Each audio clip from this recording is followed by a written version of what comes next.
Hello, everyone. Today, I'd like to make a persuasive speech about the sudden success of this summer's box office hits, the horror movies Backrooms and The Obsession, and how these are proof that we as an audience are drawn towards an obsession of our own personal horror. So, to start off with, I think it's important to suggest that in the Backrooms and Obsession movies, they both play with a common theme in their story where their protagonists, Clark and Bear, are both horrible people who are directly responsible for the creation of their own horror monster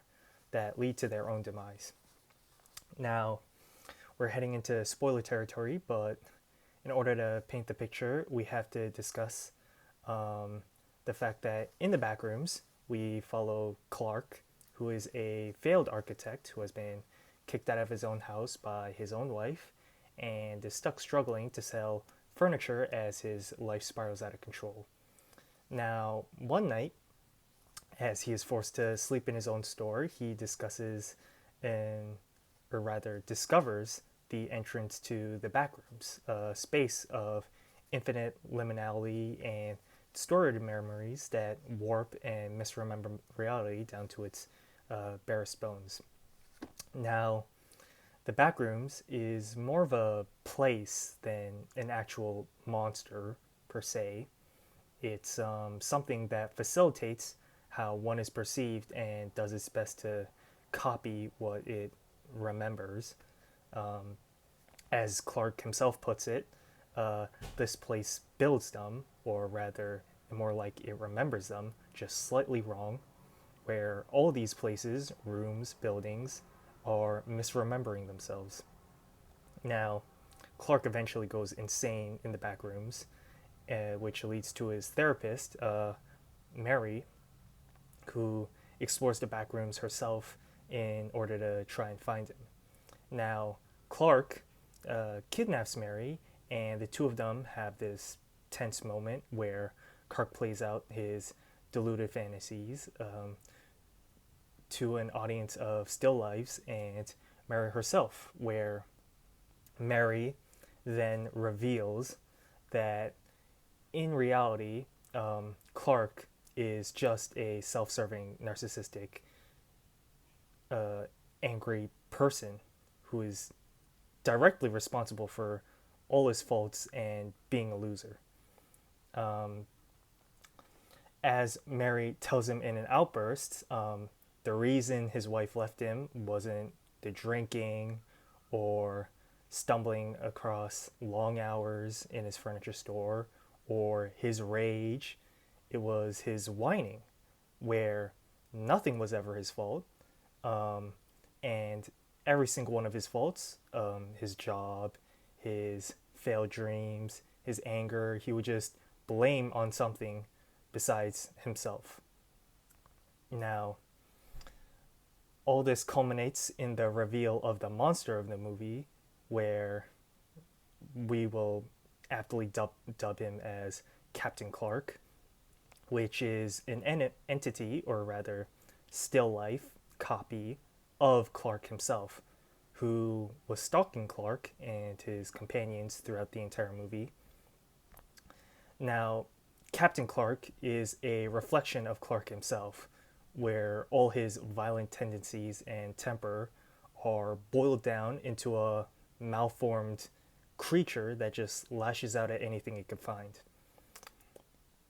Now, the backrooms remembers Clark as this monster that is so self-absorbed with hate and misery and never taking responsibility that it ends up basically killing Clark in his own um, shirking of responsibilities, as he himself affirms that he doesn't have to change, he doesn't need to accept, face any consequences, and that's where Captain Clark ends up killing the real Clark. Now, in the obsession, the protagonist Bear He's a young man who is secretly in love with his friend named Nikki. Now, Bear happens to stumble across this magical twig called the One Wish Willow, and being so desperately in love with Nikki, and in an attempt to gain her affection, he snaps the willow and makes the wish that Nikki would love him. Now, the twist is that the One Wish Willow works, and Nikki suddenly becomes infatuated with Bear to the point where she goes crazy and kills everyone around him, all his friends and family, in an attempt to be the only one who is in control of him. Now, later, it's revealed that the real Nikki isn't actually in control of her own body and is in fact stuck inside her own body as something else controls her body to fulfill Bear's wishes. Now, in the following scene, the real Nikki, trapped in her own body, desperately pleads with Bear to kill her and end her suffering. What Bear says next pretty much sums up his entire character in one sentence, where he says the following: "What would be so bad about being with me?" Now, throughout the entire movie, Bear has only ever been selfishly obsessed over Nikki, giving no regard for her own wishes and autonomy as a person. Now, the scene alone proves what was already established, that Bear is more in love with the idea of Nikki obsessing over him than her as an actual person. Now, both Bear and Clark are the result of being a horribly selfish person that creates the monsters that end up consuming them in their own karma. Bear wished to strip someone of their own identity and free will and ended up creating the demonic Nikki that would kill him, and Clark sought to never change in his ways, affirming to Captain Clark, his own still life, that change would be unnecessary, and that their baser nature is what is natural to them and okay with them, which leads to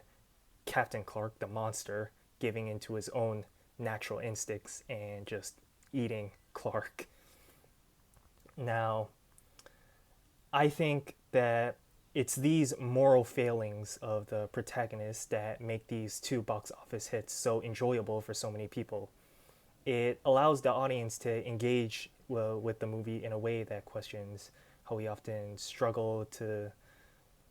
in our lives and emotions by framing the protagonists as the real problems instead of the monster itself. The monsters are the ones we create through our own evil, and it's this unique exploration that lets us obsess over the backrooms and obsession.